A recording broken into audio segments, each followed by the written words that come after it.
Now, Andy, Ruben Amorim. Yeah. We're liking him, aren't we? Liking him. I don't know, listen, the very early days for him, but of course it is. that's a good win from him, and a bit of humility around it, where he turns around and says, look, it might have flattered us a little bit. I don't know. Didn't see it, Ali. Watch the highlights. Only saw the highlights. Rashford was the same. Rashford looked lively, but I didn't see the whole game. But certainly a great result. Hey, listen, when you're trying to put something that's quite radically different in place, then to get that sort of victory is a really good one.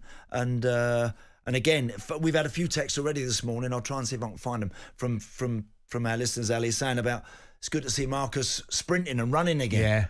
Yeah. Now that's a fundamental part of his game and what he does. And so hopefully, if they can kick on from there, that's good news. Absolutely.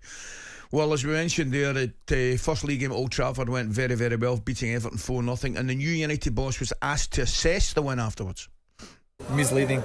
Was so much tougher than it looks. I think we didn't play a beautiful game. I know it's hard to play a beautiful game in this moment, and I know that our fans expect more. But the result was very good. I think we scored in the key moments of the game, and that is very important.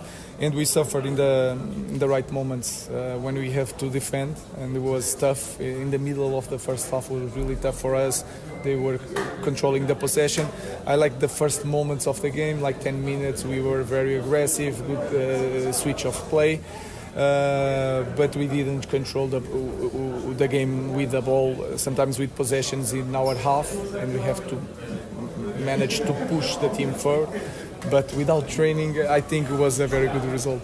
Okay, obviously since he's arrived at the club, they've had a 1-1 at Manchester United, a 3-2 home win against Bodo Glimt in Europe, and obviously yesterday's weekend's 4-0 victory against Everton. Let's go on this with talkSPORT reporter Angelina Kelly. Good morning, Angelina. Good morning, Angelina. Good morning.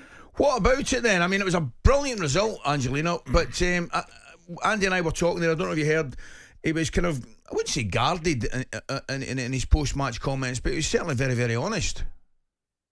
Yeah, and I think that's the thing that fans are liking about Ruben Amorim, is that he doesn't seem to be getting too ahead of himself. And I think you could have said the same for Marcus Rashford as well, because he spoke to the media.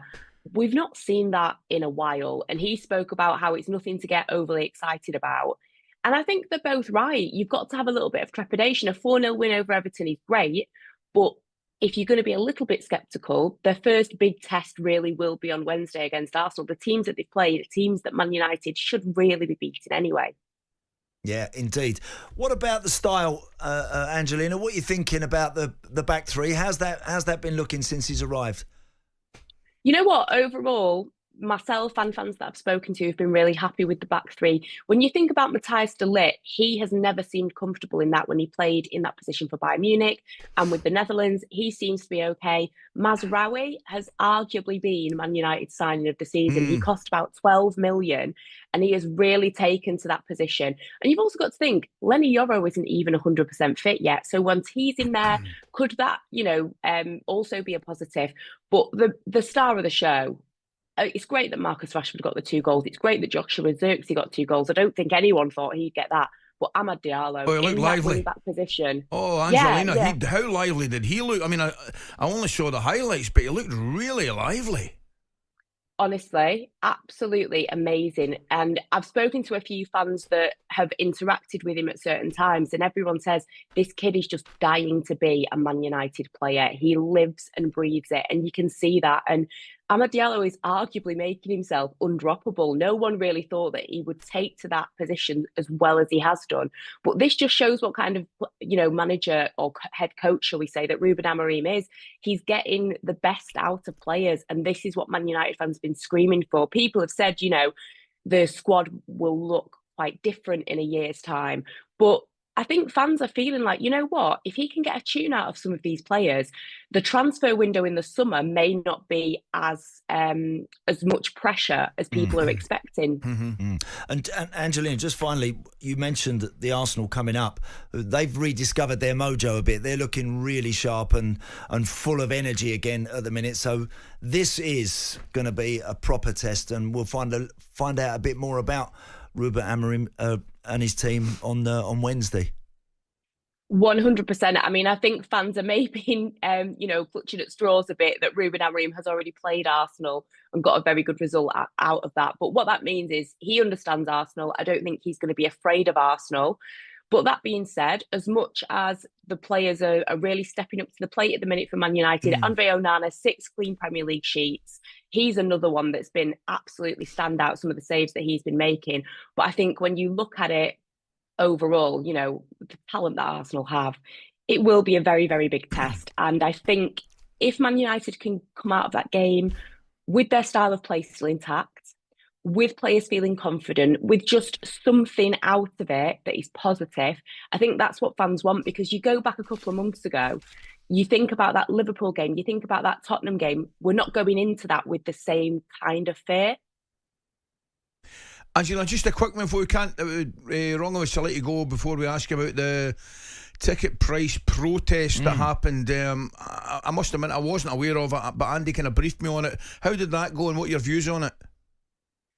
Well, it was organised by the 1958, which is a Manchester United fan supporters group. And basically, concessions mid-season have been removed for Man United, which means that all tickets are £66. So there's no concessions for young fans, for the elderly. And it was, a couple of hundred people. Some Everton fans also got involved, which I think was good to see that solidarity. There was a lot of anti-Jim Ratcliffe and anti-Glazer chants, which I will not repeat live on radio. There were banners with hashtag Stop Exploiting Loyalty, which is a campaign from the Football Supporters Association. And basically, you look at, how much money Ineos have been spending. You look at, they gave Erik ten Hag a contract extension. Then they had to pay about £10 million to get rid of him, £11 million for the release clause for Ruben Amorim. 8 million that's been spent on the redundancies, 250 people made redundant, and now fans are having to pay more for tickets in a stadium that's got dead rats in it and is falling to pieces. So a lot of frustrated fans that definitely got their message across. Understandable, Angelina. Thanks very much for your time this morning. Thanks, Angelina. Thanks for that. talkSPORT Breakfast, waking you up Monday to Friday morning from 6 a.m. on AM, on DAB, via the talkSPORT app and on your smart speaker. talkSPORT.